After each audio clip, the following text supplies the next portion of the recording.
जय नंदलाला की। ओम स्वस्ति श्री गणेशाय नमः, श्री सरस्वते नमः, श्री मातृपित्रा चरण कमलेभ्यो नमः, श्री सद्गुरु चरण कमलेभ्यो नमः।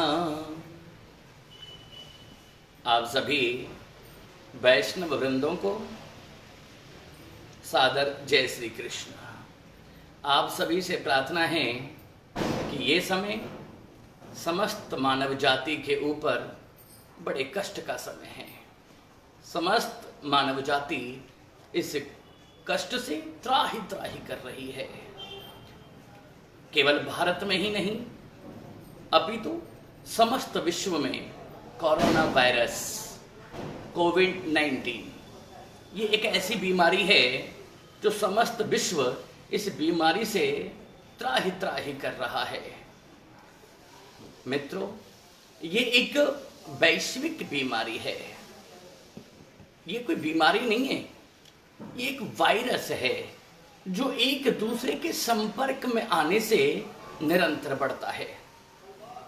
आप सबसे प्रार्थना है कि कृपया घर में रहिए और केवल घर में ही रहिए। इस बीमारी से बचने का अगर कोई साधन है तो वो साधन है अपनी खुद की सावधानी। घर से बाहर ना निकलिए, अगर जरूरत नहीं है तो घर से बाहर बिल्कुल भी ना निकलें, और अगर हो सके तो अपने घर में रहें, अपना ध्यान रखें, अपनों का ध्यान रखें। और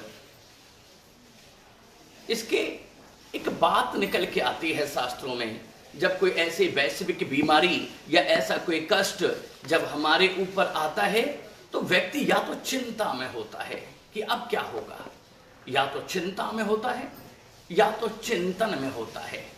साधन केवल दो ही हैं, या तो चिंता या तो चिंतन। हम चिंता में हैं कि अब क्या होगा, हमारा क्या होगा, या हमारे अपनों का क्या होगा। इसका साधन क्या है? चिंता मित्रों, चिंता का एक विश्लेषण है, चिंता की एक प्रतिज्ञा है, चिंता का एक नियम है। अगर आप इस वैश्विक बीमारी से डरेंगे तो ये आपको अपने आगोश में लेगी, अपने कंट्रोल में ले लेगी। आप इससे डरिए नहीं। ये जो कोरोना वायरस है ये एक ऐसी बीमारी है जो डरने का विषय नहीं, इससे बचा जा सकता है अपनी समझदारी से। और अगर चिंता करोगे तो चिंता की एक प्रतिज्ञा है कि कितना भी बादाम खा लो, कितना भी काजू खाओ, कितना भी महाराज किशमिश खाओ, लेकिन अगर चिंता की तो चिंता की प्रतिज्ञा है कि जब तक 4 लोगों के कांधे पर चढ़ा करके और एक मुट्ठी राख ना बना दूंगी, चिंता कहती है कि मैं तुम्हारा पीछा ना छोड़ूंगी। एक तरफ चिंता है और दूसरी तरफ चिंतन है। चिंतन माने निरंतर चिंतन में रहिए, निरंतर भजन में रहिए, निरंतर भक्ति में रहिए, निरंतर भाव में रहिए। कैसे? चिंता की प्रतिज्ञा है कि एक मुट्ठी राख बना दूंगी, और चिंतन की प्रतिज्ञा है कि अगर तुमने अपने घर में रहकर अपने संपूर्ण परिवार सहित नित्य प्रति भगवान का भजन किया, भगवान का चिंतन किया, तो चिंतन का ये नियम है कि अगर चिंतन करते करते हमने अपना समय व्यतीत किया तो चिंतन हमें इस बीमारी से विजय श्री प्राप्त कराएगी और हम किशोरी राधा रानी और नंद नंदन श्री कृष्ण की गोद में जा बैठेंगे। इसलिए चिंता का परित्याग करें और चिंतन को अपने जीवन में जागृत अवस्था में लाएं। अगर आपने चिंतन किया तो आप निश्चित रूप से इस वैश्विक बीमारी से बच सकते हैं। त्राहि त्राहि आरती हरण शरण सुखद रघुवीर। अगर इस त्रासदी से बचना है तो केवल एक ही साधन है कि रघुवीर माने प्रभु, अपने इष्ट, अपने आराध्य देव के चिंतन में लगिए।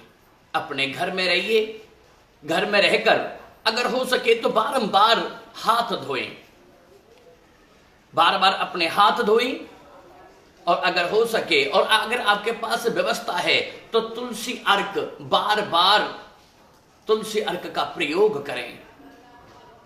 जरूरी हो तो ही अपने घर से बाहर निकलें, अन्यथा व्यर्थ में घर से बाहर कदापि ना निकलें। और एक और साधन, हमारे शास्त्र कहते हैं अगर आपके पास गूगल की व्यवस्था है तो नित्य प्रति गूगल की धुनी अपने घर में सायंकालीन परिस्थिति में प्रतिदिन लगाएं, जिससे कि नेगेटिव ऊर्जा, नकारात्मक ऊर्जा का अंत हो और आपके घर में सकारात्मक ऊर्जा प्रवेश कर सके। और अगर सकारात्मक ऊर्जा आपके घर में प्रवेश करेगी तो आपका चिंतन बढ़ेगा, आपकी प्रीति बढ़ेगी, आपका प्रेम बढ़ेगा, आपके अंदर मानवता का उदय होगा। एक दूसरी बात, घर में रहिए, साथ में अपने गुरु मंत्र का निरंतर जाप करते रहिए। श्री कृष्ण शरणम ममः, श्री कृष्ण शरणम ममः, अर्थात कि हे प्रभु, हे कृष्ण, मैं आपकी शरण में हूं। इस त्रासदी के समय पर, इस भयावह कोरोना वायरस के समय पर आप हमारे प्राणों की रक्षा करें, और केवल हमारे प्राणों की नहीं बल्कि समस्त प्राणियों के प्राणों की रक्षा करें। और एक और सावधानी जो प्राय सबको माननी चाहिए, हम अपने घरों में रात को जो भोजन बनाते हैं, आटा, सब्जी, जो भोजन सामग्री बच जाती है उसे हम फ्रिज में रख देते हैं और अगले दिन सुबह पुनः उसका प्रयोग करते हैं। नहीं, रात का रखा हुआ, चाहे वो आटा है या सब्जियां हैं, उसका प्रयोग ना करें, केवल उतना बनाएं जितना आप खा सकें। रात का रखा हुआ बासी भोजन सुबह खाओगे, बुद्धि मलिन होगी, नकारात्मक ऊर्जा का प्रवेश हमारे बुद्धि के अंदर होता है। और एक बात जो खास बात है, जो अहम बात है, हमारे भारत के यशस्वी प्रधानमंत्री श्री नरेंद्र मोदी जी हम सबसे, आप सबसे हाथ जोड़कर बारंबार प्रार्थना करते हैं, अपने घर में रहिए, अपने घर में रहिए। सो कृपया सब अपने घर में ही रहिए। भारत के यशस्वी प्रधानमंत्री का यह कथन सत्य मानिए, क्योंकि ये सब हमारे अपने भले के लिए है। अगर हम इसे मानेंगे तो हम इस कोरोना वायरस की बीमारी से बचने में सक्षम हो पाएंगे। और केवल हम ही नहीं, ये समस्त विश्व इन सब दुखों से, इस आपत्ति के समय पर कोरोना वायरस से बच सके, इसके लिए सावधानी बरतिए, क्योंकि इस कोरोना वायरस की कोई वैक्सीन का अभी निर्माण हुआ नहीं। इसका केवल एक ही उपाय है कि अपने घर में रहिए, सेफ रहिए, सुरक्षित रहिए, आनंद में रहिए, और अपने घर में बैठकर अपने इष्ट देव का निरंतर भजन करिए, पूजन करिए, तुलसी जी का पूजा कीजिए, तुलसी जी के अर्क का प्रयोग कीजिए, और अपने इष्ट देव के श्री चरणों में बैठकर केवल एक ही निरंतर प्रार्थना करें, सर्वे भवन्तु सुखिना, सर्वे सन्तु निरामया, सर्वे भद्राणि पश्यन्तु, मां कश्चित् दुःखभाग् भवेत्। हे प्रभु, सर्वे भवन्तु सुखिना, सब सुखी हों।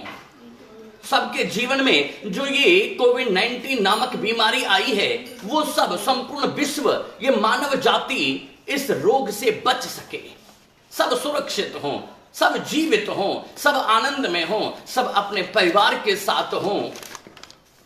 और सर्वे भवन्तु सुखिना, सर्वे सन्तु निरामया, सब निरोगी हों, सर्वे भद्राणि पश्यन्तु, सबके ऊपर गोविंद की कृपा हो, मां कश्चित् दुःखभाग् भवेत्, और सबके भाग्य में जो दुख हैं उन दुखों का अंत हो, उन दुखों का नाश हो, और समस्त मानव जाति भगवान का चिंतन करते करते निरंतर अपने जीवन को आनंदमय पलों के साथ व्यतीत करे।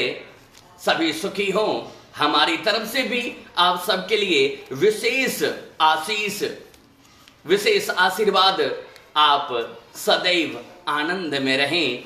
कोरोना वायरस से बचने के लिए इन समस्त जो आपको अभी बताया, उन समस्त सावधानियों को बरतें और सुरक्षित रहें। सादर जय श्री कृष्ण।